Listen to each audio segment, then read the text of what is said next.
ગુજરાતની ધરતી પર વસેલું એક એવું નગર જ્યાં દરેક પથ્થર ઇતિહાસની ગાથા કહે છે, જ્યાં સંસ્કૃતિ, કલા અને વારસો આજે પણ જીવંત છે.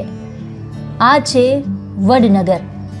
અને આ જ ઐતિહાસિક નગરના હૃદય સ્થાને આવેલા મુખ્ય બજારના ટાવરમાં ગુજરાત ટુરિઝમ દ્વારા નિર્માણ કરવામાં આવી છે એક અત્યાધુનિક આર્ટ ગેલેરી, જે ભૂતકાળને આધુનિક ટેકનોલોજીના માધ્યમથી જીવંત બનાવે છે.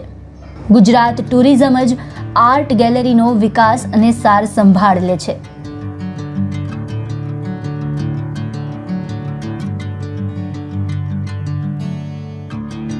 આ ગેલેરીમાં પ્રવેશતા જ મુલાકાતી જાણે સમયની સફરે નીકળી પડે છે. અહીં દ્રશ્ય અને શ્રાવ્ય માધ્યમોના સુમેળ દ્વારા વડનગરના ગૌરવશાળી ઇતિહાસને અત્યંત અસરકારક રીતે રજૂ કરવામાં આવ્યો છે.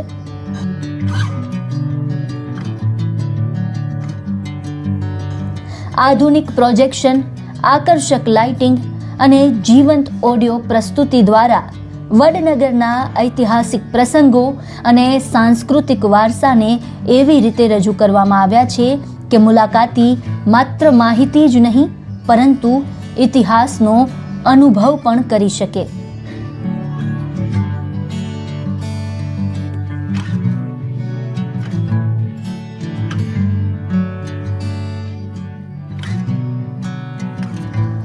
ગેલેરીમાં સુવ્યવસ્થિત રીતે રજૂ કરાયેલા માહિતીસભર પેનલ વડનગરના વિવિધ ઐતિહાસિક પાસાઓને સરળ ભાષામાં સમજાવે છે. સાથે જ સુંદર શિલ્પો, કલાત્મક ચિત્રો આ ગેલેરીને વધુ આકર્ષક અને જીવંત બનાવે છે. દરેક કૃતિ અહીંના વૈભવી વારસાની સાક્ષી બની ઊભી છે. નમસ્તે, મારું નામ મનીષા ચાવડા છે અને હું અહીંયા ગાઈડનું કામ કરું છું. આ જે આર્ટ ગેલેરી છે એમાં વડનગરની પૂરી ડિટેલમાં માહિતી બતાવેલી છે. વડનગર કેવું હતું, કેવા કેવા એટેક થયા વડનગર ઉપર, વડનગરમાં કયા કયા ધર્મો રહી ચૂક્યા છે એના વિશે પણ ડિટેલમાં વાત કરેલી છે. વડનગરમાં શિવ ધર્મ વિશે પણ વાત કરેલી છે.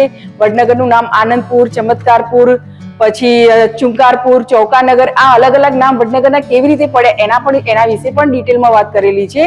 અને વડનગર વિદ્વાન બ્રાહ્મણોની નગરી હતી.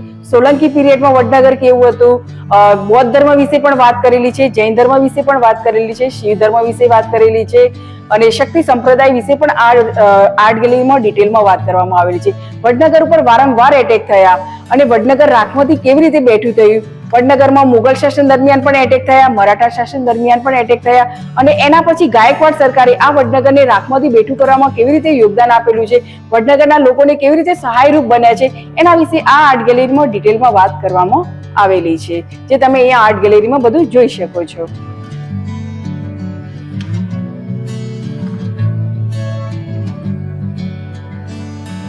શૈક્ષણિક દ્રષ્ટિએ પણ આ ગેલેરીનું વિશેષ મહત્વ છે.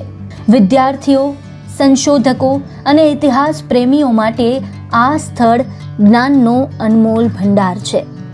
અહીં ઇતિહાસ માત્ર વાંચવામાં આવતો નથી, પરંતુ જોવામાં, સાંભળવામાં અને અનુભવવામાં આવે છે. આ ગેલેરીનો મુલાકાતનો સૌથી યાદગાર અનુભવ છે ટાવરની ટોચ પરથી દેખાતો અદ્ભુત નજારો.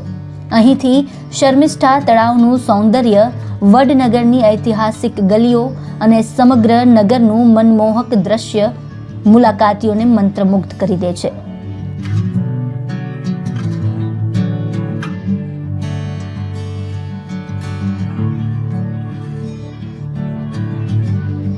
આર્ટ ગેલેરી માત્ર એક પ્રદર્શન સ્થળ નથી, પરંતુ વારસા, સંસ્કૃતિ અને આધુનિક પ્રસ્તુતિનું એક સુંદર સંગમ છે. અહીં દરેક મુલાકાતી પોતાના માટે એક નવી અનુભૂતિ લઈને પરત ફરે છે. જો તમે ઇતિહાસને નજીકથી જાણવા માંગો છો, જો તમે વારસાને આધુનિક સ્વરૂપમાં અનુભવવા માંગો છો અને જો તમે વડનગરની ગૌરવગાથાને પોતાની આંખે નિહાળવા ઈચ્છો છો, તો વડનગરની આ આધુનિક આર્ટ ગેલેરી તમારી રાહ જોઈ રહી છે. અને હવે વડનગર પહોંચવું વધુ સરળ બન્યું છે, કારણ કે તમે અહીં પહોંચવા માટે બસની ઉપરાંત રેલવે માધ્યમનો પણ ઉપયોગ કરી શકો છો. તો વડનગર આવો, ઇતિહાસને માત્ર વાંચો નહીં, તેને જીવો, અનુભવો અને ગૌરવભેર આગળ વધારો.